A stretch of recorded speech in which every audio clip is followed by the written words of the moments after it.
Hello, hi, welcome everyone. Welcome to a new video on my channel Wise Wave. This video, we will be talking about Vygotsky theory of cognitive development. Now, this is a video for those who have psychology as a subject, जो B.Ed कर रहे हो या जो लोग teaching exams का preparation कर रहे हो, be it CTET, KVS or any other exam, or you're giving exams for your B.Ed or masters in psychology और bachelors in psychology. Now Vygotsky की थ्योरी काफी ज्यादा इंपॉर्टेंट है। हमने कॉग्निटिव डेवलपमेंट की और भी थ्योरीज के बारे में सुना है, जीन पियाजे हुए, वाइगोस्की हुए। There are a number of people who have worked in cognitive development theories. Vygotsky की थ्योरी हमारे लिए इंपॉर्टेंट है बिकॉज इससे हमें एक तो स्कैफोल्डिंग रिलेटेड क्वेश्चंस आ सकते हैं, MKO that is more knowledgeable other, इस बारे में हमसे पूछा जा सकता है। What is the zone of proximal development, इस बारे में हमसे क्वेश्चंस पूछ सकते हैं। या फिर व्हाट इज प्राइवेट स्पीच, इस बारे में हमसे सवाल पूछा जा सकता है। These are 4 important things which we will be discussing in this video. इनको समझते हैं। स्कैफोल्डिंग क्या होता है, more knowledgeable other, zone of proximal development and what is private speech. उसके अलावा वाइगोस्की का क्या मानना है, हाउ वाइगोस्की थिंक कि बच्चे का कॉग्निटिव डेवलपमेंट होता है, एंड इनकी थ्योरी किस तरह से थोड़ी सी डिफरेंट है जीन पियाजे के कंपेयर में। देखा जाए तो वाइगोस्की की थ्योरी काफी ज्यादा एक्सेप्टेड है, काफी ज्यादा पॉपुलर है। जीन पियाजे जहां कहते हैं कि बच्चा एक्टिवली अपनी नॉलेज को कंस्ट्रक्ट करता है, अपने आप से करता है, वहां वाइगोस्की कहते हैं कि बच्चा they emphasize on social and cultural context. वो कहते हैं कि बच्चा अपने सोशल और अपने कल्चरल कॉन्टेक्स्ट में से ही उसकी कॉग्निटिव डेवलपमेंट होती है। He emphasize on the effect of social and cultural context in the cognitive development. उनका फोकस किस चीज पे है कि बच्चा जिस जिस कल्चर में रहता है, जिस सराउंडिंग में रहता है, जिस सोसाइटी में रहता है, वो ही बहुत ज्यादा कंट्रीब्यूट करती है बच्चे के कॉग्निटिव डेवलपमेंट में, राइट। वाइगोस्की का मानना है कि बच्चे की जो जो लर्निंग है वो उसके सोशल वर्ल्ड से ही शुरू होती है। जिस इन्वायरमेंट में बच्चा रहता है, जिस सोशल वर्ल्ड में बच्चा रहता है, वहां से उनकी लर्निंग शुरू होती है, right? He says that we live in a culture, we live within a culture, we live within a society। तो जो हमारी लर्निंग है वो उसी पे बेस्ड होगी। उनका कहना है कि हमारे पास कुछ कल्चरल टूल्स होते हैं, जैसे कि लैंग्वेज हुए, हमारे एक्शंस हुए, हमारे बिहेवियर हुए, उनको ये कल्चरल टूल्स कहते हैं। और वो कहते हैं यही कल्चरल टूल्स आगे जाके हमारी कॉग्निटिव एबिलिटी को बनाते हैं या हमारी कॉग्निटिव एबिलिटी को शेप करते हैं, राइट। वाइगोस्की ने एक और चीज पे बहुत ज्यादा एम्फेसाइज किया था, दैट इज बच्चा हमेशा किसी ऐसे से सीखता है, किसी ऐसे के साथ कोलैबोरेट करके सीखता है जिसके पास बच्चे से ज्यादा नॉलेज हो। That means Vygotsky emphasise that children learn by collaborating with someone who is more knowledgeable than them. That means the more knowledgeable other, यानी एक ऐसा इंसान जिसके पास बच्चे से ज्यादा नॉलेज हो, बच्चा उसके साथ कोलैबोरेट करके, उसके साथ मिलकर अपनी नॉलेज को बिल्ड करता है या अपनी लर्निंग को बिल्ड करता है। Now this theory is very important. इस थ्योरी के अंदर दूसरे लोग, other people and language, they play very important role. So this is important for us to understand. एक तो दूसरे लोग और हमारी लैंग्वेज वाइगोस्की की थ्योरी में बहुत ज्यादा इंपॉर्टेंट रोल प्ले करती है। उसके अलावा ये जोन ऑफ प्रॉक्सिमल डेवलपमेंट क्या होता है, स्कैफोल्डिंग क्या होती है और प्राइवेट स्पीच क्या होती है, let us now understand this. So the very first thing is called the zone of proximal development. Now you talk about a child, let's suppose this is a child. Now there are certain things that the child can do himself or herself, जो बच्चा खुद से पहले ही कर सकता है, ठीक है। बट उसके अलावा कुछ ऐसी चीजें होंगी जो शायद बच्चा नहीं कर पा रहा, जो शायद इस जोन में लाई करती है।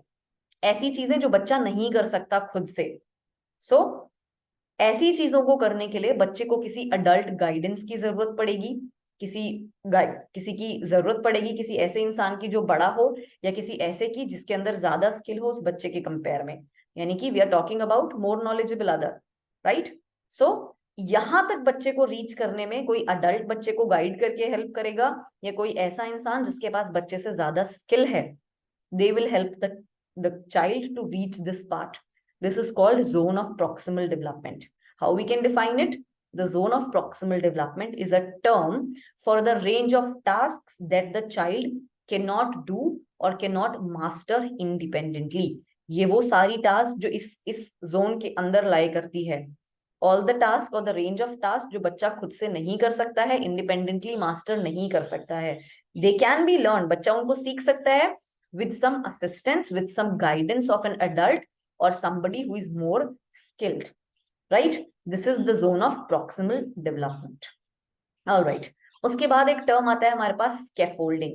स्कैफोल्डिंग काफी इंपॉर्टेंट टर्म है, काफी बार हमसे 1 या 2 या 3 मार्क के क्वेश्चन में स्कैफोल्डिंग को डिफाइन करने में आ जाता है, अगर हम बीएड के एग्जाम्स की बात करें. और टीचिंग एग्जाम्स में भी स्कैफोल्डिंग के ऊपर काफी बार एक स्ट्रेट डायरेक्ट क्वेश्चन पक्का आ जाता है. नाउ स्कैफोल्डिंग क्या है? It is basically very very related to this zone of proximal development. Scaffolding इससे ही रिलेटेड है. अब क्या हो रहा है यहाँ पे, बच्चे को इस जोन का कुछ भी करने के लिए बच्चे को एक अडल्ट गाइडेंस की जरूरत है, एक मोर नॉलेजेबल अदर की जरूरत पड़ रही है. नाउ इट मींस अगर आप अपना बच्चे को आप हेल्प कर रहे हो, एक तरह से बच्चे को आप गाइडेंस प्रोवाइड कर रहे हो, उसी को हम स्कैफोल्डिंग कहते हैं. It means that when you change the level of the support as per the child's need, बच्चे को जितनी जरूरत है उस टास्क को करने के लिए आप उसे उतनी हेल्प प्रोवाइड कर रहे हो, उतनी गाइडेंस प्रोवाइड कर रहे हो, that is the scaffolding. For example हम एक छोटा सा एग्जाम्पल ले लेते हैं. एक बच्चा है, उसको अपनी शूलेस बांधने में दिक्कत हो रही है, ठीक है. अगर एक छोटा बच्चा है, लेट्स सपोज एक आप एक इन्फेंट की बात कर रहे हो, बिल्कुल छोटा बच्चा, इन्फेंट 0 to 2 years का बच्चा, इन्फेंट है, आप उसको क्या करोगे, आप उसके जूते खुद से बांध दोगे, है ना. This is what we will do. But अगर एक 2 साल का बच्चा है, आप क्या करोगे, आप बच्चे का हाथ पकड़ के उसको उससे खुद बंधवाओगे, पर उसका हाथ पकड़ के. सो जैसे जैसे बच्चा बड़ा हो रहा है, हम अपनी टेक्निक को चेंज कर रहे हैं, हम बच्चे को क्या किस तरह से हेल्प प्रोवाइड कर रहे हैं उसको बदल रहे हैं. अच्छा, अब अगर हम एक प्री स्कूलर की बात कर रहे हैं, और थोड़ा बड़ा बच्चा, 3 से 4 से 5 साल का बच्चा, हम क्या करेंगे, हम उन्हें एक छोटी सी सिंपल सी टेक्निक बता देंगे कि देखो ऐसे करो, 2 लूप्स बनाओ और फिर एक लूप को ऐसे सर्कल बना के उसके बीच से निकाल दो. This we will do. अच्छा, अब अगर एक 6 साल का बच्चा है या 7 साल का बच्चा है, उसको हम क्या करेंगे, हमें पता है कि बच्चे को फोल्ड करना आता है, 6-7 साल के बच्चे को, तो हम उसे बस ऐसे बताएंगे कि कैसे आप स्ट्रिंग को रैप करते हो, राइट. नाउ सो किस तरह से हमने इन्फेंट से लेकर एक 7 साल के बच्चे के लिए अपनी टेक्निक को चेंज किया. एक तरफ मैं बच्चे के लिए खुद बांध दे रही हूँ, और एक तरफ मैं बच्चे का हाथ पकड़ के उससे बंधवा रही हूँ, और एक तरफ मैं बच्चे को केवल मोड़ने की या रैप करने की टेक्निक बता रही हूँ. सो दिस इज कॉल्ड स्कैफोल्डिंग. यानी जितने अमाउंट ऑफ हेल्प बच्चे को रिक्वायर्ड है, आप उतना ही दे रहे हो, उतना ही आप हेल्प प्रोवाइड कर रहे हो, दैट इज स्कैफोल्डिंग. तो स्कैफोल्डिंग की मदद से बच्चा उन टास्क को कर पाता है जो बच्चा खुद से नहीं कर पा रहा है. So scaffolding is basically what, the help that the more knowledgeable person is giving the child, and the amount of help is very important. आप बच्चे को ज्यादा भी नहीं हेल्प करोगे, उसकी मतलब जितना उसको चाहिए उससे ज्यादा भी नहीं, उससे कम भी नहीं. एक अप्रोप्रिएट अमाउंट ऑफ हेल्प आप बच्चे को कर रहे हो, एक अप्रोप्रिएट अमाउंट ऑफ गाइडेंस आप उसे दे रहे हो. So the learning occurs when the instruction is very effective, and most importantly right zone की राइट अमाउंट की इंस्ट्रक्शन आप उसे दे रहे हो. अगर आप एक टीचर हो, राइट, अगर आप एक टीचर हो, अपनी स्कैफोल्डिंग टर्म कहाँ अप्लाई करते हो. सपोज एक बच्चे को क्लास में, आप बच्चे को नहीं समझ आ रहा है, आप अपनी जो टीचिंग प्रैक्टिस है या अपनी जो टीचिंग का तरीका है, आप उसको बच्चे के अकॉर्डिंग जब चेंज करते हो, that is also scaffolding. We can say during a teaching session when a skilled teacher adjust his or her instruction as per the amount of guidance required by the child to master the skill. This is also scaffolding. आप ये करते भी होंगे. Suppose class में कोई बच्चे को नहीं कॉन्सेप्ट समझ आ रहा, जिस तरह से आप उसे वो कॉन्सेप्ट समझाने के लिए अपने टीचिंग मेथड में जो थोड़ा सा चेंज करते हो अपने इंस्ट्रक्शंस में, that is a scaffolding, right. I hope ये टर्म समझ आया हो. अब आते हैं प्राइवेट स्पीच पे. This is a very simple concept. Private speech मतलब ऐसी स्पीच जो बच्चा खुद के साथ करता है, which is a private thing, right. So this is not a social communication. Private speech ऐसी नहीं है जो हम दूसरों के साथ करें या सोशली कम्युनिकेट करें. No, this is a speech जो बच्चा खुद के साथ करता है, और ये इंपॉर्टेंट है बच्चे के सेल्फ रेगुलेशन में. बच्चा खुद को गाइड करता है, बच्चा खुद से चीजें प्लान करता है, और खुद से जब बात करता है, that is private speech. Now scaffolding is done by adults, right. Scaffolding एक एडल्ट करता है या मोर नॉलेजेबल अदर करता है, लेकिन जो प्राइवेट स्पीच है वो बच्चा खुद से करता है, अपने ही आप से बात करता है, अपने एक्सटर्नल इंटरेक्शंस को अपने इंटरनल थॉट्स में लेके जाता है. फॉर एग्जाम्पल आपने देखा होगा एक बच्चा एक पजल सॉल्व कर रहा है, तो उसको कुछ डिफिकल्टी आती है, तो बच्चे क्या बोलते हैं, अरे पहले वो फ्लैट पीसेस मुझे ढूंढने हैं, या पहले लेट्स डू दैट और लेट्स डू दिस। आपने देखा होगा बच्चे खुद से बात करते हैं। So that is called private speech. Private speech को बहुत ज्यादा एम्फेसाइज किया है लेव वाइगोस्की ने। वाइगोस्की का मानना है that language in the thought, बच्चे का जो लैंग्वेज है और बच्चे का जो थॉट है, ये दोनों चीजें इंडिपेंडेंटली डेवलप होते हैं, यानी अलग अलग से डेवलप होते हैं independently. Language and thought they develop independently at first and later on जाके दोनों दोनों चीजें मर्ज होते हैं, राइट यानी लैंग्वेज अलग से बनी, थॉट बच्चे का अलग से डेवलप हुआ, बाद में जाके थॉट एंड लैंग्वेज साथ में मर्ज होते हैं। सो यहाँ पे ये नोट करना बहुत इंपॉर्टेंट है कि बच्चा जो ये प्राइवेट स्पीच करता है वो उसकी खुद की होती है, वो इनर होती है उसकी। स्टार्टिंग में बच्चा बोल बोल के करता है, जैसे जैसे बच्चा ग्रो होता जाता है वो प्राइवेट स्पीच धीरे धीरे अंदर हो जाती है। इंस्टेड ऑफ बोलना सामने से बोल के कि अरे ये कहाँ गया, अरे वो कहाँ गया, बोलने की बजाय बच्चा उसको खुद से करता है, मन में बात करने लग जाता है, राइट। एंड फाइनली वो क्या हो जाती है, फाइनली वो हमारा एक थॉट बन जाता है, ऐसा लेव वाइगोस्की मानते हैं।